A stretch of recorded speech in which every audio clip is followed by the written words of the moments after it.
I want to talk about an interview that Stan Druckenmiller gave at the Economic Club of New York.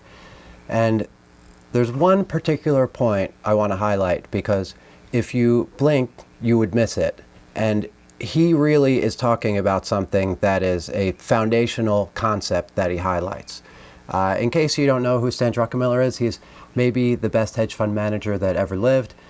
Certainly one of the best. He compounded at about 30% a year for 30 years. He ran George Soros' main fund for about 12 years when George Soros was having great returns. He is a multi-billionaire. He is one of the most charitable.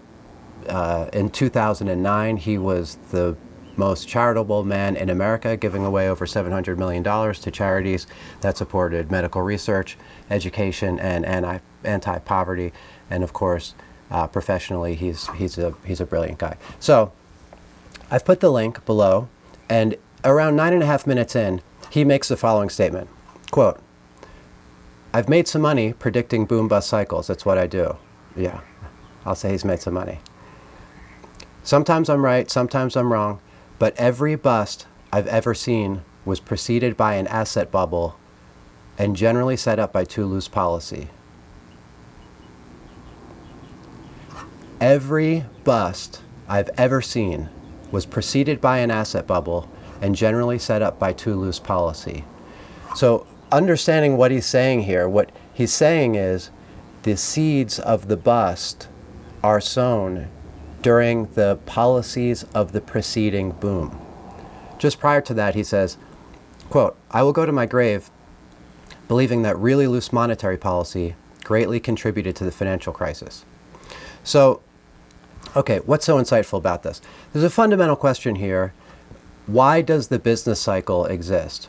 Why do we have these ebbs and flows in the business cycle? Now, I went into YouTube and I just searched under a general term of business cycle or credit cycle, and I've added the link below. I'm not trying to pick on this particular person. He makes a fine presentation. But just to show you in general the way this is attempted to be explained. 2 minutes and 40 seconds in, this person is explaining the ebbs and flows of the cycle, general sine wave type thing, graph. And he says the following: "When the economy expands, it's usually followed by a period of contraction. And when the economy contracts, it's usually followed by a period of expansion. It's just the way the economy is." So the whole fundamental question of why does this happen, he sums up by saying it's just the way the economy is, and then he proceeds to talk about other stuff. So when you're just learning economics and they're throwing a ton of stuff at you, this is the kind of thing that could just get by you. And it might be years later before you reflect and think more deeply about why does this happen the way that it does. And so Keynes, one of the general theories that business schools use to explain this is what John Maynard Keynes taught. So Keynes, he says it's animal spirits, right? Some days people wake up and we don't want to invest and we don't want to spend money, and therefore we need the government to spend money for us. Okay, and he'll go a little bit further than that, because that to me is a little flimsy, but he will go further and say it's due to the marginal efficiency of capital. It's a pretty wonky term, but basically what he says is that if you've invested some money thinking that you're going to make 20% a year, and then in a few years from now you are finding out you're only making 3% a year, then you might say, whoa, and pull back on spending money, right? So that's fine. But keep in mind, we're talking about a cycle. And in a cycle, we're not just talking about individuals making errors. Right? If this was normally distributed, then we would have business successes and business failures pretty much evenly distributed over time. But that's not what we see. What we see is we have long periods where there are very few failures.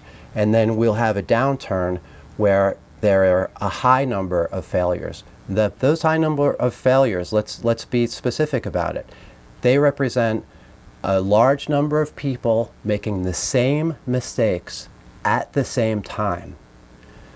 So what is happening that is causing a large number of people to make the same mistakes at the same time, right? So to me, when I read what's that quote that Stanley Druckenmiller says, to me he's pretty clearly describing Austrian business cycle theory. And what Austrian business cycle theory basically says is that the business cycle and the economic cycle is driven by the credit cycle.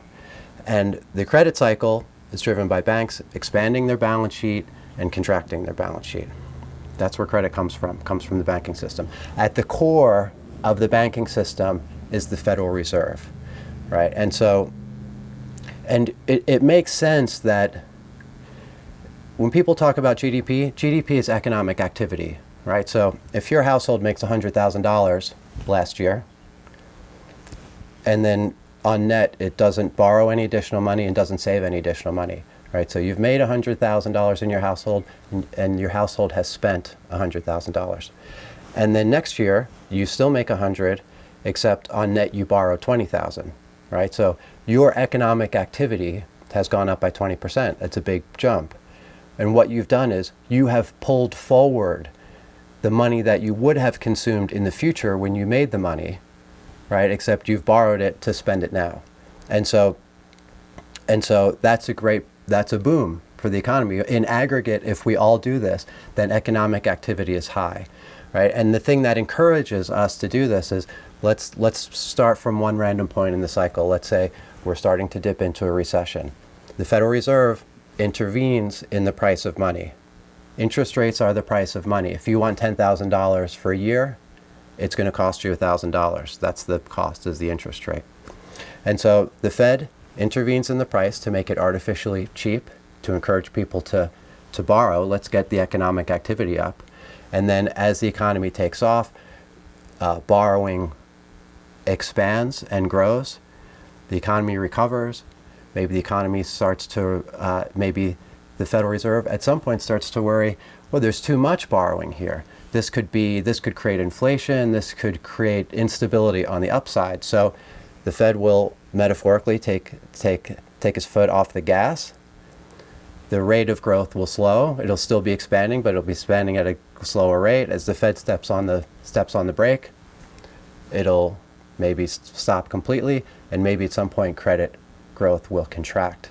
And almost certainly by the time credit growth is contracting, we are in a recession or a bust, right? And so the Austrian business cycle theory explains that in an effort to try and push off recessions, the Federal Reserve gets involved in pricing money and actually exacerbates this boom-bust cycle.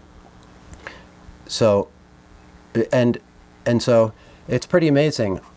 Austrian business cycle theory, I don't recall being taught it in business school. I'm a CFA charter holder. I don't recall being taught it in that process either. If you go to the wiki page, you'll see some explanation of what it is. You'll also see that it will say that this was empirically disproved by this person, or, et cetera, et cetera. It doesn't say this is the way the world works, right? And to me, this is very foundationally the best thing. Nothing's totally perfect, but this is the best thing that actually explains the business and credit cycle world that we live in. And so you might say, well, who am I, right? I'm just a guy sitting here in paradise, right? So, but don't take my word for it. Don't take my word for it. Let's go back to the point that Stan Druckenmiller makes. Every bust I've ever seen was preceded by an asset bubble and generally set up by too loose policy. Right? The Federal Reserve makes policy. So the Federal Reserve policy is too loose. Boom happens, sowing the seed for the bust that comes after. Okay, that's it. Hope you liked it.